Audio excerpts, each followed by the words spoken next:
Video ഇട്ടാൽ നമ്മളൊക്കെ ഇപ്പോൾ ആരായി? വെറും മണ്ടന്മാർ. ഇപ്പം പറയുന്ന അങ്ങനെയുള്ള പീഡനമൊന്നും നടന്നിട്ടില്ല. ഏതോ ഒരാൾ കെട്ടിച്ചമച്ച വീഡിയോ ആണെന്നൊക്കെ പറഞ്ഞിട്ടാണ് രണ്ടുപേരെ രംഗത്ത് വന്നത്. ഇതെന്ന് പറഞ്ഞാൽ ഞാൻ പറഞ്ഞില്ലേ, ഇതെല്ലാ ഓഫീസുകളിലും സ്ഥാപനങ്ങളിലും പ്രൈവറ്റ് ആയിട്ടുള്ള സ്ഥാപനങ്ങളിലും മൊത്തം നടക്കുന്നുണ്ട്. പക്ഷെ ആരും പുറത്ത് പറയുന്നില്ല എന്നേ ഉള്ളൂ. നമ്മളെ എന്താ പറയുക, മാക്സിമം യൂട്ടിലൈസ് ചെയ്യും എന്ന് വെച്ചാൽ ടാർഗറ്റിന് വേണ്ടിയിട്ട് എന്ത് വൃത്തികെട്ട പരിപാടി എടുത്തു വെക്കുന്ന ആൾക്കാരാണ്. അപ്പോൾ എന്ന് പറഞ്ഞാൽ ഇത് പുറമേ അറിയാതെ ഇരിക്കാൻ ഇവർക്ക് ഒരുപാട് കാര്യങ്ങൾ ചെയ്യാനറിയാം. അതേപോലെ പൈസ കൊടുത്തിട്ട് രണ്ടാളെ കൊണ്ട് പറയിച്ചാണെന്ന് നമുക്ക് ഒന്നും പറയാൻ പറ്റില്ല. ചിലപ്പോൾ ഇപ്പോൾ പ്രൊമോഷൻ PR വർക്കിന് വേണ്ടിയിട്ട് എന്ത് പിന്നെ തന്തയില്ലാത്തരം കാണിക്കുന്ന ആൾക്കാരല്ലേ. അതിപ്പോൾ സിനിമ ഫീൽഡിലായാലും ഏത് ഫീൽഡിലായാലും ഇപ്പോൾ അത് നടക്കുന്നുണ്ട്.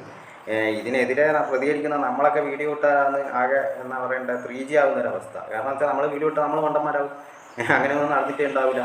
ഇതിപ്പോൾ വീഡിയോ എടുത്തവരെയും വിശ്വസിക്കാൻ പറ്റില്ല. ഇത് എന്തിനെടുത്ത എന്താ പറയണ്ടേ, കമ്പനിക്ക് ഒരു പ്രൊമോഷൻ വർക്കിനാണോ ഒന്നും പറയാനും പറ്റില്ല. പക്ഷെ അങ്ങനെ പ്രൊമോഷൻ വർക്ക് വരുമോ? കാരണം ഇതേപോലെ കമ്പനിയിൽ പീഡനം നടത്തിയാൽ പിന്നെ ആരും പറഞ്ഞിട്ട് കമ്പനിയിലേക്ക് കയറുക.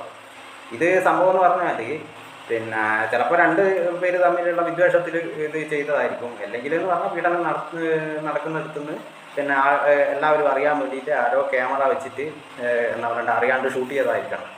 എന്നാലും ഇതിൻ്റെ വ്യക്തത ഒന്നും മനസ്സിലാകുന്നില്ല. പിന്നെ ഒരുപാട് പേര് പിന്നെ ഇത് നല്ലപോലെ നമ്മളെ പിന്നെ ഹറാസ് ചെയ്യുന്നുണ്ട്. നമ്മളെ കൊണ്ട് ഇതൊക്കെ ചെയ്യിച്ച് ഓരോന്ന് ചെയ്യിച്ച് എന്നൊക്കെ പറഞ്ഞിട്ട് ഒരുപാട് പിന്നെ എന്താ പറയണ്ട തെളിവുകൾ നിരത്തുന്നുണ്ട്. അങ്ങനെയൊന്നും ഇല്ലാന്ന് രണ്ടുപേര് വന്നിട്ട് പിന്നെ പറയുകയും ചെയ്യുന്നു. ഇതിലേതാണ് നമ്മൾ ജനങ്ങളെ വിശ്വസിക്കേണ്ടത്? നമ്മളെ മണ്ടന്മാരാക്കുമല്ലേ ചെയ്യുന്നത്. ഇനിയിപ്പോൾ ഇങ്ങനെ എന്തെങ്കിലും നടന്നാൽ തന്നെ ഇത് വെറുതെ റീൽസിന് വേണ്ടി ഷൂട്ട് ചെയ്തതാണെന്ന് പറയും. അങ്ങനെ ലാസ്റ്റ് അതാ ഉണ്ടാവുക. ഇതിൻ്റെ എന്താ പറയണ്ടേ, ഒരുപാട് കുട്ടികൾ ജോലിക്ക് എന്ന് പറഞ്ഞിട്ട് പോകും. ഇതേപോലെ പീഡനങ്ങൾക്ക് ഇരയാവുകയും ചെയ്യും. എന്താ പറയണ്ടേ, അതെല്ലാം റീൽസിന് വേണ്ടി ഷൂട്ട് ചെയ്യുമെന്ന് പറയുകയും ചെയ്യും.